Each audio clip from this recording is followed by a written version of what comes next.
Dead by Daylight and the Hook model. Probably you know the feeling. You finish a match, maybe it was frustrating, maybe it was an insane win, and you tell yourself, just one more. But that one more is almost never the last one. Hours later, you're still there, picking gens, chasing survivors. Ever wondered why this game feels so magnetic? The answer is fascinating, and it's not about weak willpower. It's about ridiculously effective design. Back in 2014, Nir Eyal published a book called Hook: How to Build Habit-Forming Products. In it, he breaks down a 4-step model companies use to make their products part of our routine, almost automatic. It's called the Hook model. And Dead by Daylight, especially from the killer's perspective, is a masterclass in how this model works. It's not just a horror game, it's a finely tuned habit machine. Today we're breaking down those 4 steps and seeing, piece by piece, why the hunt in this game feels so addictive. Step 1. The trigger. The call of the fog. The first step in Nir Eyal's model is the trigger. It's the spark that kicks off the behavior. Triggers come in 2 flavors, external and internal. External triggers are the obvious ones. They're signals from the outside world that say, hey, play.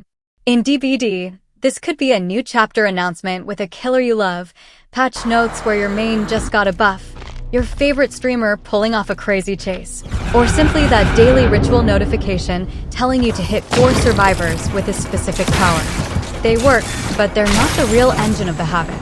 The true force is the internal trigger, the need for mastery and competence. Playing killer is tough. Each killer has a unique power that demands hours of practice. Perfecting your hatchets with Huntress, hitting Oni or Blight Rushes, or landing those nasty UVX with the unknown, that desire to improve, to feel skilled at something, that's a trigger stronger than any patch note. And then there's the trigger of escape and release. After a stressful day, the idea of channeling all that frustration into a controlled hunt is insanely appealing. It's a safe, satisfying way to let go. Whenever you feel these things, your brain already knows there's a quick fix. Which takes us to the next step. Step 2, the action. The click into the hunt. The Hook model says that for a habit to form, the action after the trigger has to be dead simple.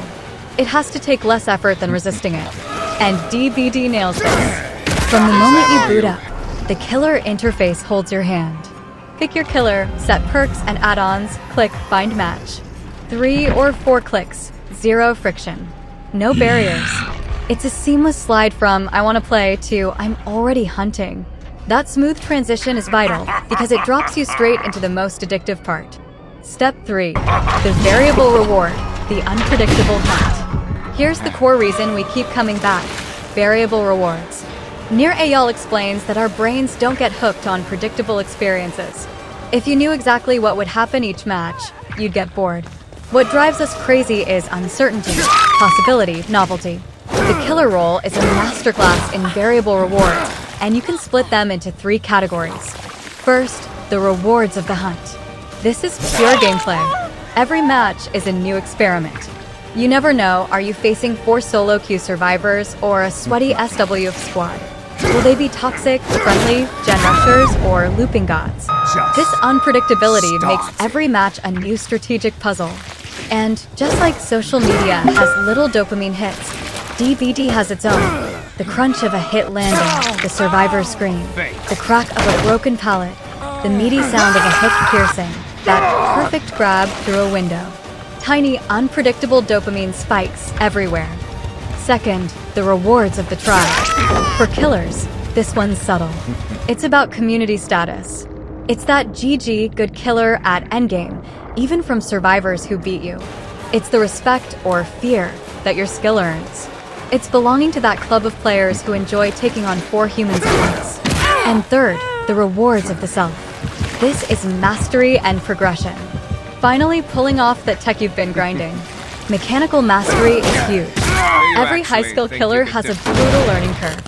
The first time you curve a chainsaw as Billy or Bubba around a complex structure and down a cocky survivor, you feel like you unlocked a new level of power. Or as Huntress, when you need a hatchet across half the map, perfectly timing the survivor's movement, and hear that beautiful clap. That sound alone makes the hours of practice worth it. Same with chaining Blight Rushes through a messy loop, or using West Gear Stash to vault a window and smack a survivor midair. These plays feel athletic, like pulling off a stunt.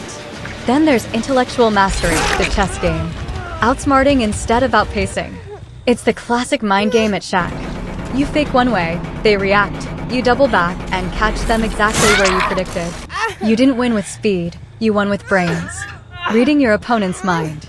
And finally, the emotional reward, often the strongest.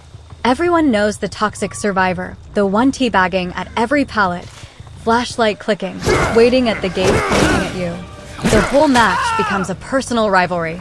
Frustration builds. But when you finally down them, maybe even tunnel just to get them, that hit of justice. It's not just a point on the scoreboard. It's poetic revenge.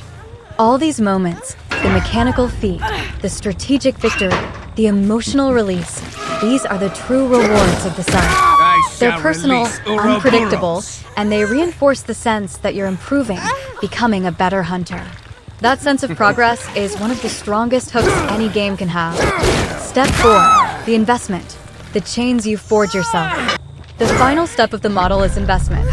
This is where the bond with the game cements. Investment is anything of value you put into the product. The more you invest, the harder it is to leave. The most obvious investment as killer is time. Hundreds, even thousands of hours. Not just playing, but learning. Learning maps, cooldowns, predicting survivor movement. Knowledge that only has value inside Dead by Daylight. Leaving feels like throwing away all that experience. That's the sunk cost trap. Then there's effort and skill. Mastering high-difficulty killers like Flight or West Gear isn't just time. It's motor skill and strategy. That ability gives you competence you don't want to lose. It's your personal trophy. And of course, customization. Every blood point spent prestige, every auric cell or shard dropped on a skin you love. You shaped your killers. The perks, the look, they're yours. Your killers are you. And here's the genius. Every investment sets up the next trigger. When you finally unlock that new perk, what's the first thing you want to do? Try it in the next match. You just fueled the next cycle yourself. Conclusion, the hook is you. So there it is. The full cycle of the hook model, perfectly applied to killer psychology. The internal trigger of wanting control and mastery. The simple action of queuing a match. The variable rewards of an unpredictable hunt, full of little wins. And finally, the investment of your time, skill, and resources that tie you tighter to the game. Next time you're in the killer lobby, ready to hook your next victim, remember this. Dead by Daylight's most brilliant design isn't the maps, the powers, or the survivors. It's the system that guarantees that long after the match is over, the one truly hooked is you.